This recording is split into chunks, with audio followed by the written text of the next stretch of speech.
오늘 죄책감에서 벗어난 이사야라는 제목으로 함께 말씀 나누도록 하겠습니다. 제가 이전에도 한번 소개해드렸지만 주홍글씨라는 소설이 있습니다. 아마도 우리 여자 성도님들, 우리 집사님, 권사님들은 학창시절 한번 읽어보았거나 또는 책을 한번 잡아보았거나 눈으로 그저 보기는 했거나 한 그런 소설이다 이렇게 생각되어져요. 나다나엘 호손의 작품으로 미국 소설 문학을 세계적인 수준으로 끌어올린 걸작품으로 그렇게 평가되고 있습니다. 세무서에 다니다가 나다나엘 호손이 실직한 상태로 놀고 있으니까 그 아내가 소설이나 한번 써보라고 해서 쓰게 된 소설이기도 해요. 우리 인간의 죄 그리고 위선에 대한 통찰력이 그 속에 담겨 있습니다. 소설에 따르면 남편 있는 여인 헤스터는 한 남자와 간통을 저질러 펄이라는 딸아이를 낳게 되죠. 그녀는 7년간이나 이 여자아이의 아빠가 누군지를 밝히지 않습니다. 그녀의 가슴에는 늘 간통녀라는 표시인 주홍 글자 A를 달고 있죠. 그런데 공교롭게도 헤스터가 낳은 아이의 아빠는 그 당시 총망받는 청교도 목사였던 아더 딤즈데일이라는 사람이었어요. 목사였죠. 이게 이제 17세기를 배경으로 하는데 영국에서 미국으로 이민 온 그 사회, 청교도 사회 속에서 위선을 떨던 그런 사람들의 모습을 고발하고 있다 이렇게 보여져요. 이 아더 딤즈데일은 아기를 낳은 헤스터가 군중들 앞에 끌려 나왔을 때 자신은 그 일과 아무런 관련이 없는 사람처럼 행세했습니다. 주홍 글자를 가슴에 달고 있는 헤스터에게 오히려 이 아이의 아빠가 누구냐고 신문하기까지 했죠. 철저히 자신을 가렸죠. 그러나 사실은 아더 또한 큰 죄책감에 시달리고 있었습니다. 의혹의 눈길을 보내던 헤스터의 남편 칠링워드는 어느 날 우연히 잠자는 아더 딤즈데일 목사의 가슴에도 좋은 글자 A가 새겨져 있다는 사실을 발견하게 되죠. 자신의 아내를 범해 아이까지 낳게 한 장본인이 바로 그 당시 사회에서 총망받던 목사라는 사실을 알게 되죠. 펄이 7살이 되던 해 아더 딤즈데일 목사는 마지막 설교를 마치고 군중들 앞에 헤스터와 딸 펄과 함께 형틀이 있는 연단에 서게 됩니다. 그리고 사실은 7년 전에 이 두 사람과 함께 내가 여기에 섰어야 했다고 말하죠. 그리고는 자기 셔츠를 벌려 가슴에 새겨진 좋은 글자 A를 사람들에게 보여줍니다. 그리고 기꺼이 죽음을 맞이했습니다. 이 아드가 죽자 헤스터는 펄과 함께 유럽으로 떠났다가 다시 보스턴으로 돌아와 오두막에 거했습니다. 그리고는 그동안 벗어두었던 그 주홍 글자를 다시 가슴에 달았습니다. 시대적 위선에 짓눌려 살았고 아프고 슬픈 시간을 보내야 했던 그 여인 헤스터와 자신의 죄를 용기 있게 고백하지 못한 채 늘 죄책감을 안고 살아야 했던 아더 딤즈데일이라는 남자의 이야기가 좋은 글씨에 담겨 있습니다. 헤스터와 아더는 간통을 상징하는 좋은 글자 A를 가슴에 달고 다녔죠. 가슴에 새기고 다녔을 뿐 아니라 심지어 그들의 묘비에도 좋은 글자 A가 새겨져 있었죠. 이처럼 죄와 죄책감은 집요합니다. 우리 자신을 솔직하게 드러내지 못하게 하죠. 사람들의 숲속에 우리를 숨게 합니다. 우리 내면의 동굴 안으로 우리를 숨어들게 만드는 것이죠. 때로는 무덤에까지 그 죄와 죄책감을 가지고 가야 하기도 합니다.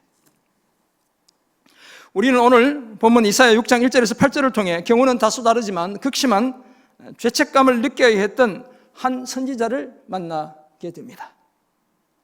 그 선지자가 오늘 본문의 주인공 이사야입니다. 이사야는 환상 중에 하나님과 하나님의 보좌와 그 옷자락과 영광을 보게 되었습니다. 천사들이 연호하는 거룩하다 거룩하다 거룩하다 만군의 여호와여 그의 영광이 온 땅에 충만하도다라는 소리도 듣게 되었죠. 그때 극심한 죄책감에 시달리게 되었습니다. 그래서 화로다 나여 망하게 되었도다라고 고백했습니다. 그러자 스랍 중 하나, 천사 중 하나가 제단에서 집은 핀 숯을 가지고 날아와 입술에 대면서 내 악이 제하여졌다, 내 죄가 사하여졌다라고 말해 주었습니다. 그러자 죄책감에서 벗어날 수 있었죠. 나아가 내가 여기 있나이다, 나를 보내소서라고 대답하며 소명의 자리에 설 수 있었습니다. 이런 사실을 말씀하는 오늘 본문을 통해 우리는 이사야 선지자가 죄책감을 느낀 그 이유는 무엇인지, 그리고 어떻게 그것을 극복했는지, 그리고 크고 작은 죄책감을 안고 살아가는 오늘 우리는 어떻게 살아야 하는지를 함께 생각해 보려 합니다. 이사야 1장에 따르면 선지자 이사야는 아모스라는 사람의 아들입니다. 그리고 유다왕 우시야, 요담, 아하스, 히스기야 무려 왕 4대를 거치며 선지자로서의 활동을 했던 인물입니다. 그래서 학자들은 약 60년 이상 선지자로 활동했을 것이다 이렇게 이야기해요. 그러니까 요즘 같은 목사인 제가 60년 이상 목회를 했다 이렇게 보시면 돼요. 엄청나게 하나님 앞에 헌신하며 살았던 바로 그런 인물이죠. 그는 하나님의 대변자로 유다와 예루살렘을 향한 하나님의 심판과 회복의 메시지를 전했습니다. 나아가 고난당하는 여호와의 종을 통한 온 인류의 구원을 예고했죠. 특별히 오늘 본문에서 하나님은 선지자 이사야의 사명을 재확인시켜 주신다 이렇게 볼 수 있겠습니다. 아니 명확하게 하고 계시다 이렇게 볼 수 있어요. 우리는 그 속에서 이사야의 죄책감의 원인은 무엇이고 그 해결책은 어떤 것이었고, 그렇다면 크고 작은 죄책감을 안고 살아가는 우리는 과연 어떻게 해야 하는지 함께 생각하고 위로받기 원합니다. 뭐가 문제입니까? 우리 인생의 가장 큰 문제는 무엇입니까? 돈이 문제입니까? 성경이 뭐가 제일 문제라고 이야기하고 있죠? 죄가 문제라는 거예요. 죄가. 오늘 본문을 제대로 이해하기 위해서는 이사야 5장을 먼저 살펴볼 필요가 있습니다. 하나님은 사랑하는 자의 포도원에 땅을 파고 돌을 제한 다음 극상품 포도나무를 심었습니다. 요즘 제일 잘 나가는 포도가 뭡니까? 샤인머스켓이라는 포도죠. 이제 하나님이 그런 걸 심으셨던 거예요. 가장 잘 나가는. 선물 받으면 기분이 좋으시죠? 너무너무 달고 맛있고. 망대를 세워 관리합니다. 술틀도 파고서 이제 따기만 하면 그냥 맛있는 와인을 만들어낼, 포도주를 만들어낼 준비를 다 하죠. 근데 결과가 뭡니까? 뭐가 맺혔습니까? 들포도가 맺혔어요. 산머루가 맺힌 거야. 네. 샤인머스켓이 좋아요? 머루가 좋아요? 머루가 또 건강이 좋다고 또 그 좋다고 하는 분 계실지도 몰라. 뭐가 더 맛있어요 그러면? 샤인머스켓이 잘 모르시는 분도 계시죠? 네. 가서 크고 파랗게 생긴 거 요즘 나온 거 드셔보시면 돼요. 하나님은 그런 포도원에 울타리는 걷어 먹힘을 당하게 한다 이렇게 말씀하시죠. 이 먹힘을 당하게 한다는 것은 불사른다는 거예요. 원어의 히브리어의 표현은 불살라버리겠다 이렇게 되어 있어요. 그 담을 헐어 짓밟히게 하실 것입니다. 포도원과 포도나무 곧 이스라엘 족속과 유다 사람들에게 하나님 뭘 바라셨어요? 정의를 바랐지만 포악을 행했다고 말씀해요. 이 미시파트가 정의인데 이 미시파트를 바랐는데 포악을 행했대요. 이게 미시파 뭐가 좀 모자라죠? 이사야 선지자가 워드플레이를 하는 거예요. 얼마나 이 사람들이 악을 행하는지 비슷한 단어 2가지를 가지고 와서 이야기하고 있어요. 그 다음도 마찬가지예요. 공의를 바랐지만 도탄에 빠진 백성들의 울부짖음만 들려올 뿐이었습니다. 공의는 츠다카라고 얘기하는 거거든요. 근데 이 울부짖음은 츠아카예요. 이사야 선지자가 얼마나 이 단어 선택을 세심하게 하는지 우리가 볼 수 있죠. 정의를 바랐지만 이 포악은 피 흘림을 이야기하는 거예요. 사람들을 못 살게 굴고 피를 흘리게 하는 포악을 행하고, 공의를 바랐지만 백성들의 울부짖음만 들려올 뿐이었죠. 그런 저들에게 이사야 선지자는 그 이어지는 내용을 통해 무려 6번이나 화를 선포해요. 저주를 선포하고 있습니다. 먼저 많은 땅과 집을 차지해 자기 배만 채우는 사람들에게 화를 선포합니다. 욕심을 부려 차지한 크고 아름다운 그 많은 집들이 거할 사람이 없게 된대요. 황폐하게 된다고 말씀하고 있습니다. 땅에서 얻게 되는 수확도 형편없이 되고 말 것이라고 말씀하죠.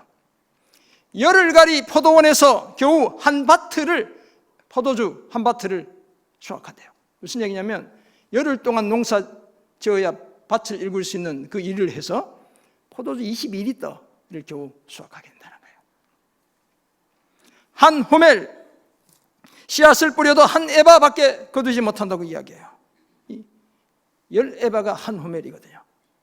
10개를 심었는데 한 개밖에 못 거둔대요. 우리는 한 개를 심어가지고 50개, 100개를 거둬야 되는데 완전히 거꾸로 되죠. 그런 화가 임한다는 거예요.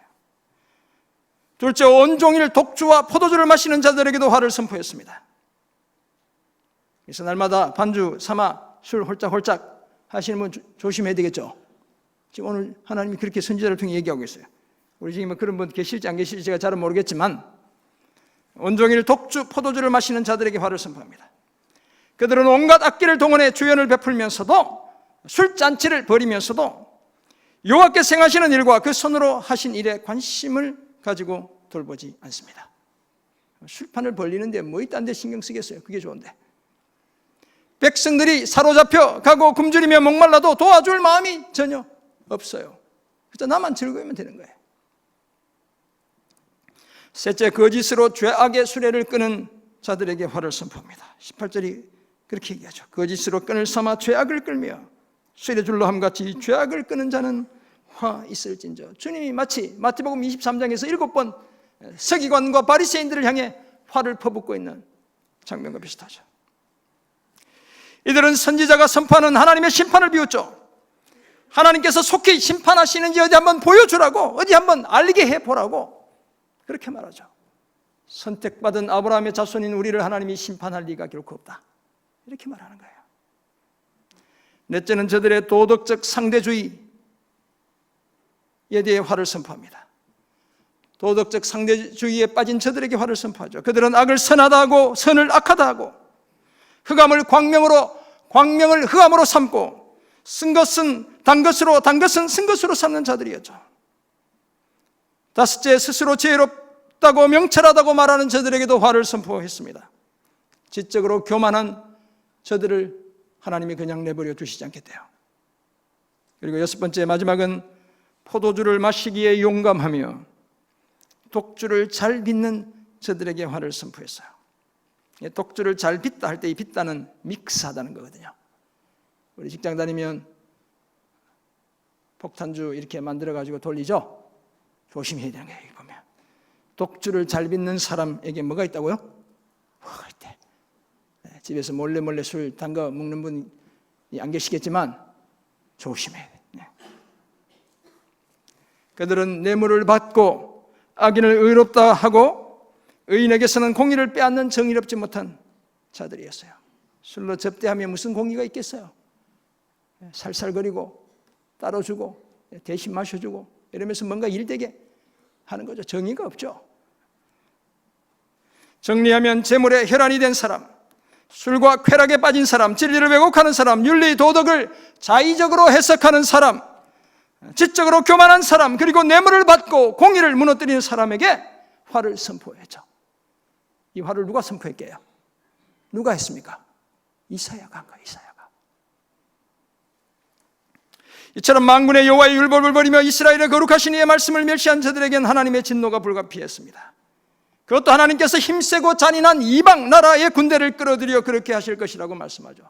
가장 강력한 군대인 바벨론의 군대가 이 예언 이후에 약 180년 지나면 정말 이 나라를 짓밟게 되죠. 포도원이 그냥 다 적군의 군합발에 짓밟히게 되죠. 다 불에 타버리죠. 그날에는 그 땅에 흑암과 고난이 있고 빛은 구름에 가려 어둠이 가득할 뿐이라고 말씀하고 있습니다. 그리고 이런 내용 이후에 오늘 보면 6장이 이어지는 거예요. 이사야가 선포한 그 맹렬한 하나님의 화, 거룩한 자신의 모습처럼 보였지만 그 장면 이후에 오늘 6장이 이어진다고요. 선지자 이사야는 우시야 왕이 죽던 해의 환상을 보았습니다. 6장 1절이 그렇게 말씀하죠. 우시야 왕이 죽던 해에 내가 본즉 주께서 높이 들린 보좌에 앉으셨는데 그의 옷자락은 성전에 가득하였고, 자꾸 이게 주의 옷자락 만지면 그게 자꾸 생각이 나요. 제가 이 설교하면서 주님의 옷자락, 하나님의 옷자락, 주께서 높이 들린 보좌에 앉으셨대요. 그 옷자락은 성전에 가득하대요. 6 날개를 가진 스랍들이 있습니다. 천사들이죠.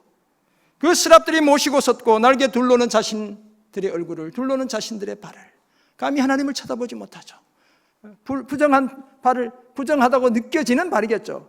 하나님 앞에서 어떻게 부정하겠어요? 그렇지만 겸손하게 가리죠. 그리고 둘러는 날고 있다, 이렇게 말씀해요. 이 스랍이라는 말이 재밌는 말이에요. 우리 민수기를 보면 백성들이 원망하다가 막 하나님 불뱀을 보여서 보내가지고 이제 쓰러지게 하는데, 그때 그 불뱀이 이 바로 스랍이에요. 불뱀을 그러니까 단수로 쓰면 사라프인데 샤라핌 하면 이 복수거든요. 이 스랍이라고 해요. 그러니까 이글이글 거리는 존재, 하늘에 있는 존재가 바로 이 스랍이다, 이렇게 볼 수 있어요. 그 스랍들이 서로 외치기를 이렇게 외치죠. 거룩하다, 거룩하다, 거룩하다, 만군의 여호와여, 그의 영광이 온 땅에 충만하도다 라고 외칩니다. 하나님의 삼중적 거룩, 가장 완벽한 거룩, 지극한 거룩하심을 노래하죠. 이렇게 서로 화답하는 천사들의 외치는 소리가 얼마나 큰지 문지방의 터가 요동하고 성전의 연기가 가득했습니다. 영광의 하나님의 충만한 임재를 눈으로, 귀로, 몸으로 보고 듣고 느낄 수 있었던 것입니다. 그러자 이사야 선지자가 이렇게 고백하죠. 그 장면 앞에서 그때 내가 말하되 화로다 나여 망하게 되었도다. 나는 입술이 부정한 사람이요, 나는 입술이 부정한 백성들 중에 거주하면서 만군의 여호와이신 왕을 배웠음이로다 하였더라. 지금까지 백성들을 향해 6번이나 화를 선포했던 선지자 이사야가 이제 누구에게 화를 선포하고 있어요? 자신에게 하고 있는 거예요. 화로다 나여, 내가 화를 당하게 되었구나 라고 이야기하고 있죠. 하나님의 말씀을 선포하던 자신의 입술이 부정하다는 사실을 깨닫게 되었기 때문이죠. 그것도 하필 하나님에 의해 사용되고 있다고 생각되는 그 입술, 하나님이 사용하신다고 생각했던 그 입술의 부정함을 깨닫게 되었죠. 그런 자신은 만군의 여호와의 왕이신 하나님의 말씀을 전할 자격이 없다고 생각했던 것입니다. 이제 부정한 상태에서 거룩한 하나님을 배웠으니 자신에게 화가 미쳤고 망할 수밖에 없었습니다. 망하게 되었다는 말은 파멸의 대상이 되었다, 침묵할 수밖에 없었다, 이런 의미예요. 완전히 잃어버린 존재가 되었고 그저 침묵할 수밖에 없었습니다. 전격적이고 극심한 죄책감에 시달렸습니다. 이대로 정말 죽을지도 모른다고 생각했습니다. 사랑하는 성도 여러분, 원인은 다르고 그 정도는 서로 다르지만 사실 저와 여러분도 늘 크고 작은 죄책감을 안고 살고 있습니다. 실수하고 잘못한 것들 때문에, 먹고 살기 위해 불가피하게 해야 했던 일들 때문에, 할 수 있었는데도 하지 않았던 그 무수한 일들 때문에 우리는 죄책감을 안고 살아가고 있습니다. 이전에는 몰랐는데 예수를 믿고 보니 그것이 죄라는 사실이 깨달아져 죄책감을 갖게 되는 경우도 적지 않죠. 선지자 이사야도 지금까지 그저 당연하게 여기고 예언의 말씀을 대언했는데, 당당하게 백성들을 향해 화를 선포했는데 자신의 입술이 그 말씀을 대언할 수 없을 만큼 부정하다는 생각이 들자 죄책감에 시달렸죠. 더 이상 거룩하신 하나님의 말씀을 부정한 자신이 전할 수 없다고 생각했습니다. 그래서 뭐라고 외쳐요? 화로다 나여 망하게 되었도다 라고 말할 수밖에 없었습니다. 그런데 다행이라면 이 죄책감은 하나님의 뜻대로 하는 근심이었죠. 정말 감사하죠. 그래서 후회할 것이 없는 구원에 이르게 하는 회개였던 것입니다. 그렇다면 오늘 이사야가 느꼈고 우리가 느끼는 죄책감에서 벗어날 수 있는 길은 과연 무엇이겠습니까? 오늘 본문에 따르면 죄를 고백하는 것입니다. 그리고 하나님의 개입이, 간섭이, 도우심이 필요한 거예요. 오늘 본문 이사야 6장 6절에서 7절은 그 실마리를 보여주고 있습니다. 죄책감에서 벗어날 수 있는 해법을 보여주고 있죠. 이렇게 기록되어 있습니다. 그때에 그 스랍 중에 하나가 부젓가락으로 제단에서 집은 바 핀 숯을 손에 가지고 내게로 날아왔어. 이게 천사는 대단한 존재예요. 젓가락으로 집었는데 들고 올 때는 뭘 어디에 들고 와요? 손으로 잡고 있죠. 이글 타오를 텐데 그것을 내 입술에 대며 이르되 보라 이것이 내 입에 닿았으니 내 악이 제하여졌고 내 죄가 사하여졌느니라 하더라. 복음이 선포되는 거예요. 죄인으로서 하나님의 임재를 경험한 이사야는 이제 죽을 수밖에 없는 존재였습니다. 따라서 스스로는 그 무겁고 무서운 죄책감에서 벗어날 수 없었죠.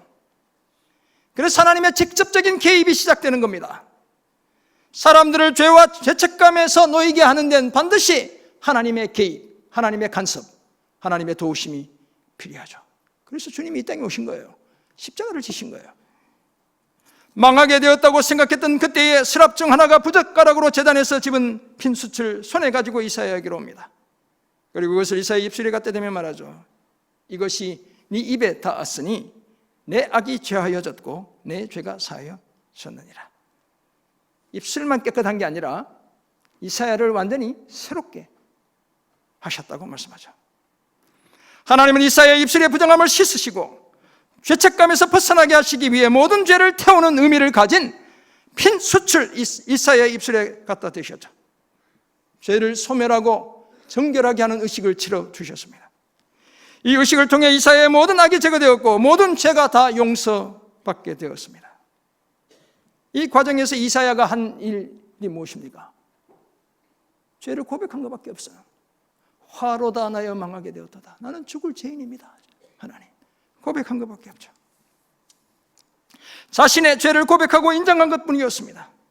여호와의 말씀을 대언하는 자신의 입술이 거룩하신 여호와 하나님 앞에선 전적으로 그리고 철저히 부정할 뿐이라고 고백했습니다. 내가 오늘 잘하고 있는 것이라고 생각했던 그것까지도 거룩하신 하나님 앞에선 오히려 부족하고 온전치 못한 것이었음을 고백했던 것이죠. 그래서 자신은 입술이 부정한 자일 뿐 아니라 입술이 부정한 백성들 중에 거하던 자라고까지 말했습니다. 그런 상태에서 만군의 여호와의 왕이신 하나님을 배웠으니 화가 임하고 망할 수밖에 없게 되었던 것이죠. 이런 이사야에게 하나님께서 천사를 보내셨고 제단에 핀 숯으로 그 입술을 정하게 하시고 악은 다 제거해 주시고 죄는 다 용서해 주셨습니다. 이렇게 용서받은 이사야에게 주의 또 다른 목소리가 들려옵니다. 주님이 뭐라고 하셔요? 8절 보면 내가 또 주의 목소리를 들으니 주께서 이르시되 내가 누구를 보내며 누가 우리를 위하여 갈고. 주님이 보낼 사람을 찾으시죠.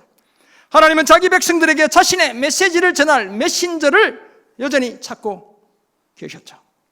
그러자 이사야는 주저하지 않고 내가 여기 있나이다 나를 보내소서. 하나님 제가 여기 있습니다. 저를 보내주십시오 라고 대답했습니다. 죄책감에서 완전히 벗어났기 때문에 가능한 일이었죠. 다시 여호와의 말씀을 선포할 용기를 얻게 되었습니다. 사랑하는 성도 여러분, 그때 이사야에겐 천사가 제단에서 가져온 핀 숯이 있었다면 오늘 저와 여러분에게는 하나님의 아들 예수 그리스도의 십자가가 있습니다. 또한 그 십자가에 설리신 그리스도의 보혈을 우리가 가졌죠. 이 피로 용서받지 못할 죄는 아무것도 없습니다. 더구나 예수를 믿는 우리는 이미 과거의 못된 행실에서 그리스도의 보배로운 피로 대속함을 받은 존재들입니다. 그렇다면 더 이상 죄책감에 시달려야 할 이유가 없습니다. 물론 크고 작은 죄를 마음껏 저질러 놓고도 무책임해도 괜찮다. 이런 뜻이 아니죠. 실컷 잘못해놓고 나는 하나님 앞에 가서 용서의 기도를 드렸으니 나는 이제 죄로부터 자유로워, 이렇게 마구 해도 된다는 게 아니죠. 나 때문에 상처받고 손해를 본 상대방은 아직도 너무 힘들어하는데, 여전히 울고 있는데, 나는 죄를 다 용서받았다며 싱글벙글 해도 괜찮다는 게 아니에요, 여러분. 이게 기독교가 가르치는 복음의 진리가 아니죠. 당연히 정말 잘못했다고, 정말 미안하다고, 그래서 사과한다고 말해줄 수 있어야 되죠. 나의 잘못은 고치고 실수는 반복하지 않아야 합니다. 다시는 그렇게 힘들게 하지 않겠다고 분명히 약속할 수 있어야 하는 것이죠. 진실한 마음으로 그렇게까지 했다면 더 이상 죄와 죄책감의 노예로 살진 않아야 하는 것입니다. 그리스도의 보배로운 피의 용서와 화해의 능력을 내 느낌, 내 감정으로 제한하지 않아야 합니다. 나도 나를 용서하지 못해서 함부로 얘기하지 않아요. 주님이 나를 용서하신 거예요, 여러분. 하나님의 용서와 구원의 큰 은혜를 좁고도 좁은 창살 없는 내 마음의 감옥 안에 가두어 놓지 않아야 합니다. 그리고 우리가 해야 할 분명한 한 가지를 늘 기억하는 것입니다. 나름 아니라 이사야처럼 우리의 죄와 부정함을 하나님 앞에 솔직하게 고백하는 거예요. 그 죄가 무엇이든 우리가 하나님 앞에서 그 죄를 고백할 때 천사가 이사야에게 날아온 것처럼 하나님의 용서의 자비가 저와 여러분에게 날아오게 될 줄 믿습니다. 예수 그리스도의 십자가는 이 사실에 대한 분명한 증거입니다. 예수님은 우리의 모든 죄의 짐을 대신 지시고 십자가에서 우리가 해결하지 못한 죄의 문제를 다 해결해 주신 거예요. 그러므로 우리는 더 이상 죄책감에 시달릴 이유가 없습니다. 더 이상 나 자신을 향해 화로다 나여 망하게 되었도다 라고 선포해야 할, 절망해야 할 이유가 없습니다. 오히려 하나님의 용서와 구원의 은혜에 감사하며 살아야 합니다. 그리고 나아가 선지자 이사야처럼 하나님께 내가 여기 있나이다, 나를 보내소서라고 말할 수 있어야 하는 것입니다. 죄를 고백해 용서의 은혜를 경험하고 죄책감에서 완전히 벗어나 복음의 사명 넉넉하게 감당하는 저와 여러분 모두가 되시길 주님의 이름으로 축원합니다. 아멘. 그렇다면 이런 사실을 알게 된 우리는 이제 구체적으로 어떻게 살아야 하는지 두 가지만 생각해 보겠습니다. 먼저 죄인됨을, 내가 죄인이라는 사실을 하나님 앞에 인정해야 돼요. 우리는 모두 여기 지금 예수를 제대로 못 믿는 분들은 인정하지 않겠지만 우리는 태생적으로 성경에 따르면 뭐예요? 죄인이에요, 죄인. 그러므로 억지로 의인이라고 말할 필요가 없습니다. 의인인 척 해야 할 이유가 없어요. 그 가면을, 답답한 그 가면을 쓰고 있어야 할 이유가 없는 거예요. 로마서 3장 10절에서 12절은 모든 인간을 이렇게 진단하죠. 기록된 바 의인은 없나니 하나도 없대요. 깨닫는 자도 없고 하나님을 찾는 자도 없고, 그죠? 다 치우쳐 함께 무익하게 되고 선을 행하는 자는 없나니 하나도 없다다. 이게 로마서만 이야기하는 게 아니에요. 시편 보면 두 군데서나 똑같은 이야기를 반복해서 하고 있어요. 우리 인간을 진단하는 거예요. 다 죄인이라는 거예요. 이처럼 철저히 무능력하고 무기력한 존재가, 무익한 존재가 바로 저와 여러분이에요. 거룩하신 하나님 앞에 설 때 이런 사실을 부인할 수 있는 사람은 우리 중에 아무도 없습니다. 괜히 아닌 척해서 너무 힘들 이유가 전혀 없는 거예요. 나를 포장하고 애써 가리느라 너무 많은 에너지를 거기에 낭비해야 될 이유가 전혀 없습니다. 더구나 하나님 앞에 선 우리를 아무리 숨기려 해도 숨길 수가 없어요. 우리 서로에게는 잠시 우리를 숨길 수 있어도 하나님 앞에서 어떻게 숨겨요? 그러므로 정말 잘못하고 있는 것, 해야 하지만 못하고 있는 것에 대해서는 물론이고 잘하고 있다고 생각하는 것에 대해서도 제대로 잘하지 못했음을 하나님 앞에 인정해야 합니다. 내가 마치 완벽주의자인 것처럼 행치할 이유가 전혀 없습니다. 그런 내 모습이 오히려 나를 점점 더 큰 죄책감에 빠져들게 하는 거예요. 따라서 하나님 앞에서는 내가 죄인이며 그래서 죄를 짓고 있다는 사실을 솔직하게 인정해야 합니다. 그래야 죄의 문제를 해결하기 위해 하나님께서 천사를 보내주시는 거예요. 하나님의 개입을 통해 죄책감에서 벗어나고 새로운 사명을 감당하게 되는 것입니다. 괜히 의인인 양 행세하며 힘들어하지 말고 하나님 앞에서 죄인임을 솔직히 인정하는 그런 저와 여러분 모두가 되시길 간절히 소원합니다. 아멘. 두 번째 적용점, 그리스도의 보혈의 용서하는 능력을 믿어야 합니다. 예수 믿는 우리는 이 사실에 대한 분명한 믿음이 있어야 돼요. 흔들리지 않아야 합니다. 그래야 내가 죄책감의 노예가 되지 않는 거예요. 베드로전서 1장 18절 19절은 이렇게 말씀합니다. 너희가 알거니와 너희 조상이 물려준 헛된 행실에서 대속함을 받은 것은 은이나 금같이 없어질 것으로 된 것이 아니요. 뭘로 됐다고요? 오직 흠없고 점없는 어린 양 같은 그리스도의 보배로운 피로 된 것이니라. 아멘. 예수 믿는 우리는 조상이 물려준 헛된 행실에서 대속함을 받은 존재래요. 죄가 다 속해진 존재라는 것이죠. 그런데 그것이 은이나 금같이, 은도 금도 참 좋은 것인데 오늘 베드로 사도는 다 없어지는 거래요. 그 없어질 것으로 된 것이 아니라 오직 흠없고 점없는 어린 양 같은 예수 그리스도의 보배로운 피로 되어야 돼요. 죄가 전혀 없는 하나님의 어린 양, 예수님의 보혈이 용서하지 못할 죄는 이 세상에 없습니다. 다 용서가 가능한 거예요. 저와 여러분의 이성이, 감정이 용납하지 못하는 그 죄도 그리스도의 보혈은 씻어낼 수 있어요. 내가 나를 용서하지 못해도 주님은 나를 용서하시는 거예요. 내가 그 사람을 용서하지 못해도 우리 주님은 용서해 주시는 거예요. 따라서 우리의 잘못이나 실수에 대해 피해자로부터 다 용서받지 못해도 하나님으로부터는 다 용서받을 수 있는 것입니다. 왜냐하면 그리스도의 보혈은, 그 보혈의 용서의 능력은 그 대상이나 범위를 가리지 않기 때문에 그렇습니다. 그러므로 우리는 죄에 찌든 나를 씻어 완전히 정결케 하시는 주님의 보혈의 능력을 믿어야 합니다. 그래 우리가 우울증에 걸리지 않게 되는 거예요. 주님의 완전한 용서의 그 은혜를 믿어야 합니다. 더구나 우리 하나님은 우리를 불쌍히 여기셔서 우리의 죄악을 발로 밟으시고 우리의 모든 죄를 깊은 바다에 던져주시는 분이죠. 동이 서에서 먼 것 같이 우리의 죄가를 우리에게서 멀리 옮겨주시는 분이에요. 더 이상 죄가 우리를 침해하지 못하도록 옮겨주시죠. 뿐만 아니라 우리의 죄를 주님의 등 뒤로 던져주시는 분이에요. 주님은 뒤를 돌아보지 않는 분이에요. 다 잊어주시겠다고 말씀하시죠. 그리스도의 보혈은 이런 하나님의 용서에 대한 분명한 보증서입니다. 이 용서의 은혜를 믿고 죄책감에서 완전히 벗어나는 우리 모두가 되길 간절히 소원합니다. 아멘. 명탐정 셜록 홈즈를 탄생시킨 영국의 추리소설가가 있죠. 아더 코난 도일이라는 사람인데 영국 사람은 이 사람 앞에 Sir를 붙여가지고 아더 코난 도일 경 이렇게 이야기하죠. 이 사람과 관련된 재미있는 일화가 한 가지 있습니다. 제가 소개해 드리려고 하는데, 한 번은 친구 12명에게 장난을 치고 싶은 생각이 들었어요. 그래서 이제 전보를 보내는 거예요. 요즘 우리 카톡은 그냥 쉽게 날리지만 전보는 또 이렇게 쳐서 이렇게 전보가 오면 갑자기 사람들이 놀래가지고 무슨 일이 난가 이렇게 생각하잖아요. 근데 그 전보의 내용이 이런 거였어요. 즉시 도망치시오. 모든 일이 탈로 났습니다. 이렇게 전보를 보낸 거예요. 친구들한테 즉시 도망치시오. 모든 일이 발각되었습니다. 예를 들면 이렇게 보낸 거예요. 그러자 24시간 만에 12명 모두가 영국을 다 떠나는 일이 일어났다는 거예요. 무엇을 말하는 것일까요? 많은 사람들이 그만큼 숨기고 있는 일이 많대. 그죠?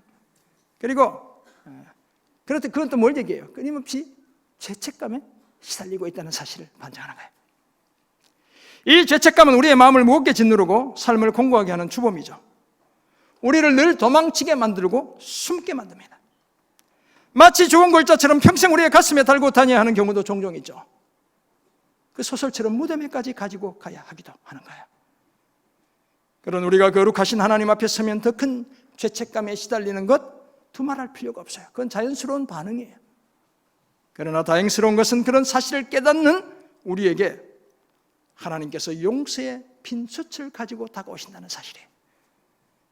사랑하는 성도 여러분, 이 사연은 단지 죄 때문에 절망한 것이 아니라 죄인이라는 자신의 정체성 때문에, 내가 뿌리까지 뼛속까지 죄인이라는 사실 때문에 절망한 거예요. 하나님 앞에서 충분히 거룩한 사람은 아무도 없습니다. 하나님의 완전한 거룩을 보았기에 이사야 선지자 자신은 치명적인 죄인이라는 사실을 깨닫게 되었죠. 감당하기 어려운 죄책감에 시달렸습니다. 그래서 화로다 나여 망하게 되었도다 라고 선언해야죠. 완전히 망했습니다. 산산이 부서졌습니다.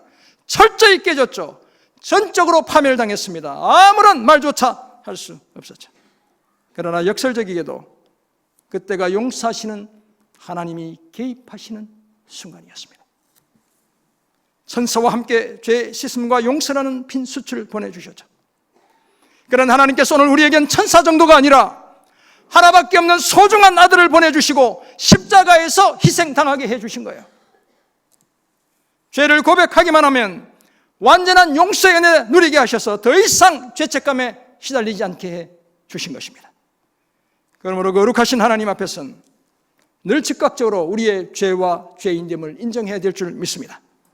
뿐만 아니라 그 용서의 대상과 범위에 아무런 제약도 없는 그리스도의 보혈의 능력을 믿어야 될 줄 믿습니다.